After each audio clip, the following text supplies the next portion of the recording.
যুক্তরাষ্ট্রে উড়োজাহাজ হেলিকপ্টার সংঘর্ষে ১৯ জনের মরদেহ উদ্ধার করা হয়েছে। স্থানীয় সময় বুধবার রাতে ওয়াশিংটন ডিসির রোনাল্ড রিগান ন্যাশনাল এয়ারপোর্টের কাছে যাত্রীবাহী বিমান ও সামরিক হেলিকপ্টারের সঙ্গে সংঘর্ষে এ ঘটনা ঘটে।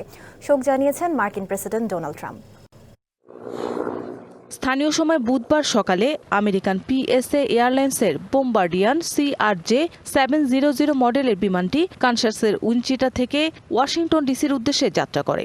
অবতরণের সময় ওয়াশিংটন ডিসির রোনাল্ড রিগান ন্যাশনাল এয়ারপোর্টের কাছে বিমান ও সামরিক হেলিকপ্টারের সঙ্গে মাঝ আকাশে সংঘর্ষ হয়। এরপরই ধ্বংসাবশেষ পাশের পোটোম্যাক নদীতে পড়ে।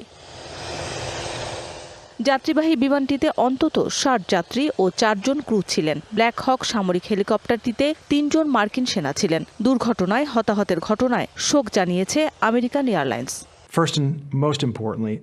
হতাহতদের পরিবারের জন্য আজ একটি কঠিন দিন। গভীর শোক প্রকাশ করছি যাত্রী, ক্রু মেম্বার সহ নিহতদের প্রতি। এ বিষয়ে ইতোমধ্যেই তদন্ত শুরু হয়েছে। প্রয়োজনীয় সব সহায়তা দেওয়ার প্রতিশ্রুতি দিচ্ছি।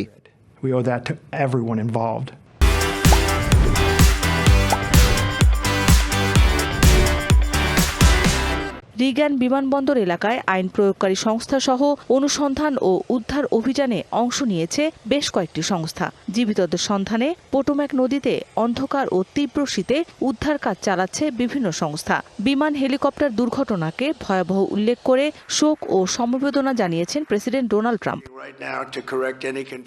দুর্ঘটনার পর জরুরি অবস্থা ঘোষণার কারণে রিগান ওয়াশিংটন ন্যাশনাল এয়ারপোর্ট বন্ধ করে দেয়া হয়।